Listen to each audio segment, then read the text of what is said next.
Hello, today we're going to talk about dividing polynomials. So last time we talked about adding, subtracting, and multiplying them, plus we talked a little bit of vocab.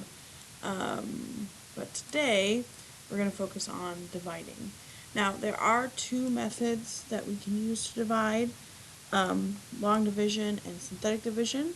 And why I've underlined the synthetic division is that's the one we're going to focus on. I'll show you long division, but I don't usually focus on that one quite so much because, again, it's long, it's kind of messy. So the one I want to focus on so that we can learn the process is synthetic division. So it takes, what you have to get used to with this is there's a little bit of setup and it looks a little weird, but it's faster and it takes less time than long division. So that's what we're going to focus on is synthetic division. So on this next slide, I have a long division problem worked out. I'll kind of talk through it briefly, but like I said, we're not going to really focus on it because, like I said, our main focus for our dividing is synthetic division. So I'll just go ahead and show it. So like I said, it's long, it's messy, it's not impossible to do, but it just takes a lot of time, and so I mostly just want to focus on the one type of division. So this is the first kind of method we could potentially use. So the steps are fairly easy: divide, multiply, subtract, repeat. So you take your dividend here, the x to the fourth plus 2x minus x plus 5, and put it underneath the division bar, and then you have your divisor out here. And so then what we do is we figure out how much this first variable in the divisor goes into the dividend. So basically we do a little bit of division. So I try to color code it here. So we have x to the fourth over x. So when you divide those, we get x to the third, and that's the first part of our quotient. So that's where the x to the third came from. So then that's the divide. The second part is multiply. So we take that x to the third and we multiply it to both of these. So x to the third times x is x to the fourth. X to the third times -1 is negative x to the third. So then that's the multiply step. Then we subtract. So then what should happen when you subtract is that x to the fourth should cancel out, which is what we want. So then we have to subtract the negative x to the third, which that became positive x to the third, and then all the rest of these terms just drop down. So now we have what's left of our dividend is x to the third plus 2x squared minus x plus 5. So then we do that again. So we take this first part of our divisor, figure out our dividend, and figure out how much our divisor divides it. So x to the third over x is an x squared. So that's where the x squared comes in. So we take x squared and multiply it. X squared times x is x to the third. X squared times -1 is negative x squared. Then we subtract. Again, that first term should always cancel out. So then we subtract 2x squared minus x squared is 3x squared. And then the rest of these terms drop down. So this is now our first part of our dividend. So then we do the same thing, so that's why I've underlined it in purple. We figure out what it divides. With 3x squared divided by x is 3x. So that's the next part of our quotient. So then you take 3x times x, which is 3x squared. 3x times -1 is negative 3x, and we subtract. So then when we subtract those, our 3x squared cancels out. Then we have negative x minus a negative 3x, which makes 2x, and this is now the first part of our dividend. Then we divide again, 2x over x. 2x divided by x is just 2. And so then we take 2 and multiply, so 2 times 2 times x is 2x, times -1 is -2. And then we subtract. So then again, which I ran out of space down here. So I moved over here, so we have 2x plus 5 minus 2x minus 2. Again, our 2x's cancel out, so then we have 5 minus -2. So then this last number here, when we no longer have an x, is our remainder. So then that goes up here. The way we write our remainder is the remainder over what we were dividing by. So then that's, tack that onto the rest of our quotient, and there we've divided it. So like I said, I did a very quick, brief explanation of that. And for anybody who wants to do it that way, I'm perfectly fine with that. But we'll work more on a one-to-one basis if that's your primary way you want to divide. So, like I said, that was just a real quick rundown. That essentially it follows the same process as long division of old, but with polynomials it gets kind of messy with all the variables and different things. So eventually what happened was they started noticing some patterns that happen from the numbers that you start with in your divisor and dividend with the numbers that you end up with your quotient. So what they ended up coming up with is something called synthetic division. Now, like I said, it is strange. It is nothing like we've ever done before, but it works every single time and it's a lot quicker. So that's why I try to focus on that, get you something new process in there. But like I said, it's strange. There's quite a bit of setup. Once you get it all set up, it goes really quick, and then we divide it a lot quicker than we can do with long division. So I have several steps that we're going to follow with synthetic division, and the way I've done it is I have an example kind of in the middle of the steps, because I try to list out everything in words so that you can kind of see my thought process of what we're doing. But then it also makes more sense once I put numbers to the steps. So we're going to do the steps along with along with an example. So the first step is the main setup step to get our stuff ready to use our synthetic division. Because ultimately what we're going to end up doing is, instead of divide, multiply, subtract, repeat, our main math process that we're going to use in synthetic division is multiply, add, multiply, add, multiply, add. And it's a lot easier to multiply and add than it is to divide, multiply, subtract, repeat. Okay? So our first step, like I said, is our primary setup step. It may not make a lot of sense as words, but like I said, that's why I'm going to show you what I mean with this. So what we do is we draw a half box, and you can kind of think of it as an upside down division bar. And then we take the coefficients from the dividend and line them up. So you just take the numbers out of the equation, so you get rid of the variables for a little bit, and line them up as kind of a top row of that little half box. Because what we're going to have to do is we're going to have 2 rows of numbers underneath that. Then we take the opposite number of the divisor, because the way this works is our divisor should be x plus or minus a number. So whatever it is, if it's x plus 2, we take negative 2 and put it on the outside of the divisor. And then, or if it was x minus 3, we take 3 and put it on the outside. And so we also have to make sure that we have a place for all of our terms. And then we bring the first coefficient down, and then we start our process. So I went through that very quickly in words, so now I'm going to show you what that means as far as my setup. So here's my example. We're taking our dividend of x to the third minus 3x squared minus 4x plus 6, and we're dividing it by x plus 3.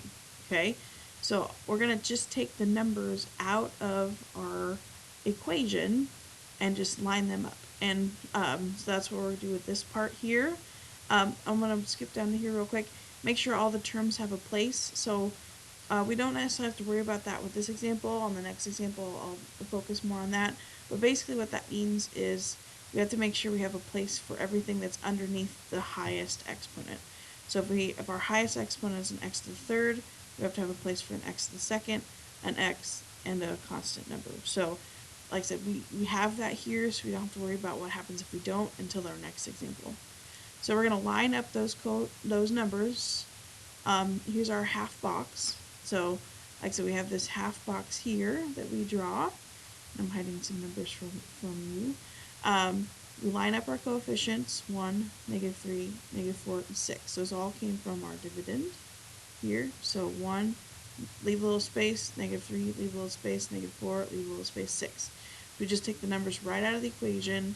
We're going to put the variables back in at the end. So that's where this row of numbers come from.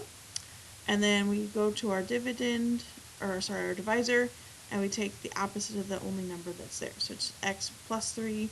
So on the outside of the box here on the left-hand side, we're going to put negative 3.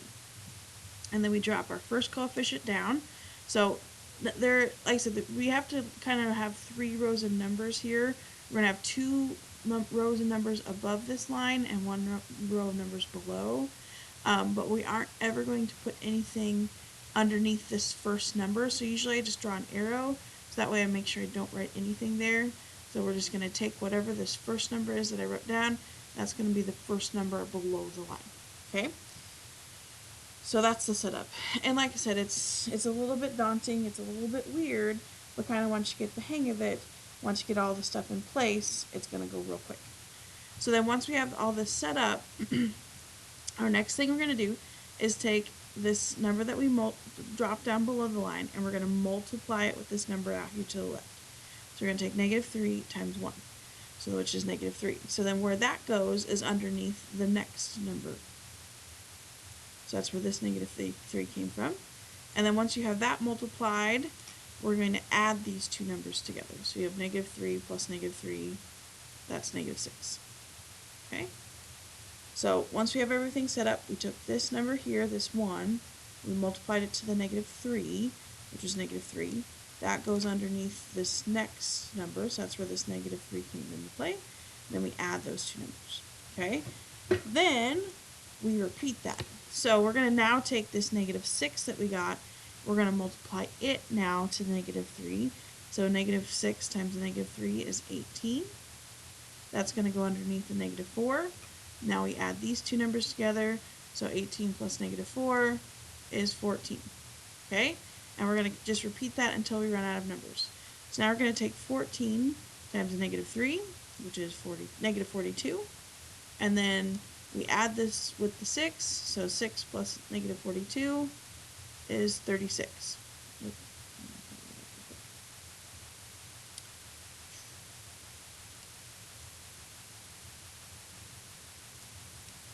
So we don't have to do it again because we ran out of numbers. So we've dropped the first coefficient down, multiplied, add, multiply, add, multiply, add. Okay? So then our important numbers that we're going to end up using for our answer are this bottom row here. So that's why we had it sectioned off a little bit from the rest of them. So this 1, negative 6, 14, and negative 36 are going to be important for my answer. Because what we did at first was we took the numbers out of the equation to put it in our little synthetic box here. Then we did our process. So now we have to make it look like an equation again. So that's what the last step is. So the numbers on the bottom row are now the new coefficients for the quotient, the answer for us. And so the way it kind of goes to put the variables back in, whatever you get last here is always the remainder. So like I did with my long division example that I showed you really quick, that 7, that was our remainder. This last number is always the remainder, so that's negative 36. And the way we write our remainder is we take it and we put it over what we were dividing by. So this x plus 3, that's why I have it written down here. Okay? Then the kind of the easiest way I can tell you the pattern to put the variables back in. So this last number is always the remainder. This next number will just be a number, won't have a variable. Then we start putting variables into this one before it. So 6 is going to be an x here. And then we keep going up. So then this one will be an x squared, and then that's it for numbers. The other thing to watch for is our answer should always be 1 degree lower than what we started with, because we are technically dividing, so it does go down. So if we start with an x to the third, our answer is going to be an x squared. So it would be easier if I could write on there to show you kind of this, but I kind of have this written off to the side. So that's what I had covered up in my other box. So like I said, the negative 36, the remainder, we write it over here. Then the 14 doesn't have a variable. The negative 6 gets the x, the 1 gets the x squared, and we ran out of numbers. And like I said, to kind of check your answer, it should always be 1 degree lower than what you started with. Okay? And I know it's unconventional, I know it's weird, but it works every single time, and it's a lot less time, or it's a lot less work than doing long division. So, and I know with this one it kind of looks all crazy with all the different steps around it, but like I said, ultimately here's our main work, and then we have our answer here written after we use the numbers from our synthetic. Okay, so we're going to do another one. Like I said, the only thing that we could potentially see happen that didn't occur in this example is this sentence here kind of in the first step. Make sure all the terms have a place.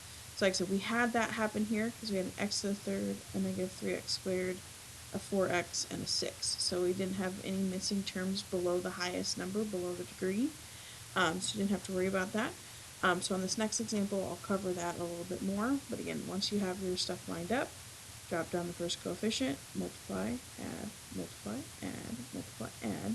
This last number is the remainder. This number doesn't get any variables. This gets an x, this gets an x squared. If it had more numbers, it would be x to the third, and so on. So let's look at the next example. Okay, so here, here's our dividend. So we have 2x to the fifth minus x to the fourth plus 3x squared plus 1. So if you notice what I have typed or written up here, what we're missing is we're missing a couple terms. So this is where that sentence kind of comes to play.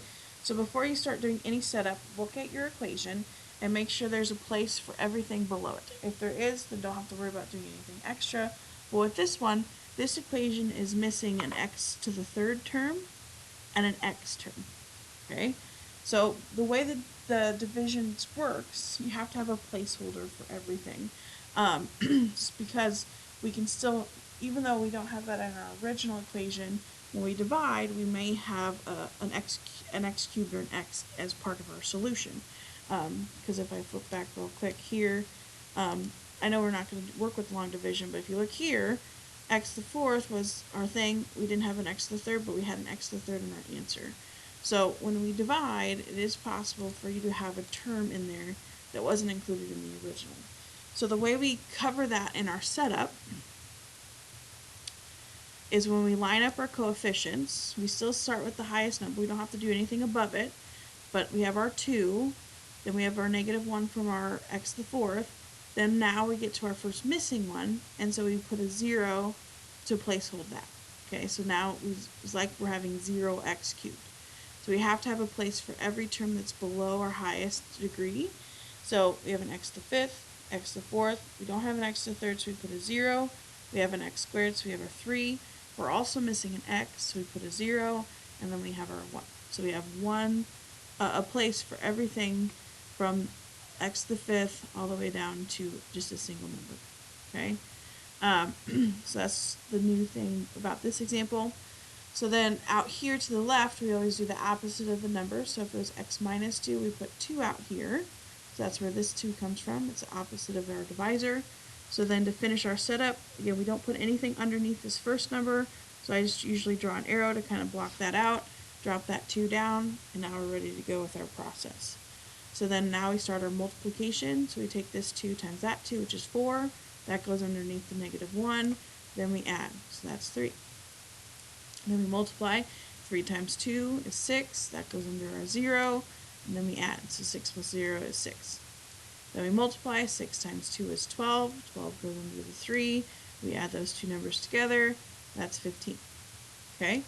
Then we multiply again. So 15 times 2 is 30. 30 goes under 0. We add those two numbers together. That's 30. So now we have 30. Keep going until we run out of numbers. 30 times 2 is 60. Put that underneath the 1. Add that together. That's 61. And now we don't have to multiply anymore because we're out of numbers. Okay? So then these numbers on the bottom row are my important numbers. But again, if you notice, if we had missed a placeholder, we would have been thrown off. So we need to make sure that every term is included, because we actually are going to have an x cubed in our answer and an x in our answer, because all of these numbers are included. Okay, so we don't have zeros down here on the bottom. So again, this last number is always the remainder. So we're going to put that over x minus 2. Then 30 doesn't have a variable. Then 15 will get x. 6 will get x squared. 3 will get x to the third power. 2 will get x to the fourth. And again, our answer should always be 1 degree lower than what we started with. So I wrote my answer down here. So again, 61 was our remainder. So 61 over x minus 2. Then we have 30. Doesn't get a variable. 15 does. 6 gets the x squared. 3 gets the x to the third. 2 gets the x to the fourth. And like I said, it's always 1 degree lower. So we started with an x to the fifth power. Our answer should be an x to the fourth. And again, make sure you just throw plus signs in between it, make it look like a nice equation. And there's our answer for the second one.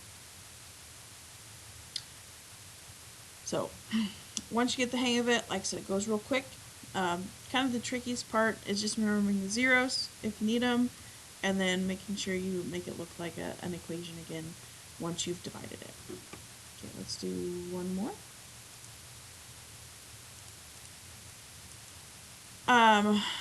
So when you're not missing a term, those are easy. You don't have to worry about anything extra. So I wanted to do two examples where we were missing something. So here we have x to the fourth. We don't have an x to the third. We have 4x squared. We have an x, and then also we have to make sure we include if we're missing a number.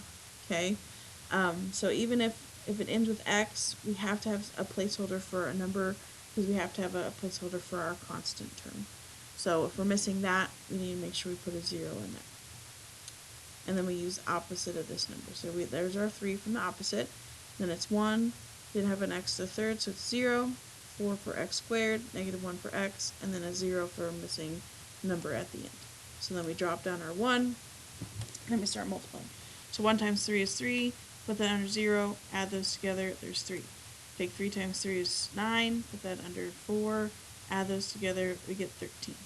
Take 13 times 3, which is 39, add those together, we get 38. Then we take 38 times 3, that's 114, add those together, 114. Okay? So then our last number is always the remainder, so we put it over x minus 3. Then 38 is our plain number, 13 gets x, 3 gets the x squared, and 1 gets the x cubed. Put some plus signs in there. There's our answer. Hopefully this made sense. Like I said, it's really weird, it's unconventional, but once you kind of get the hang of it and kind of get the process down, because the actual math part of it isn't too hard, because you're just multiplying and adding in sequence, but once you get the setup down and kind of the little things, it's not too bad. So hopefully all this made sense, and if you weren't there for the lesson, you can watch this to help me go through it. Otherwise, if you have any questions, please see me in class. Thank you.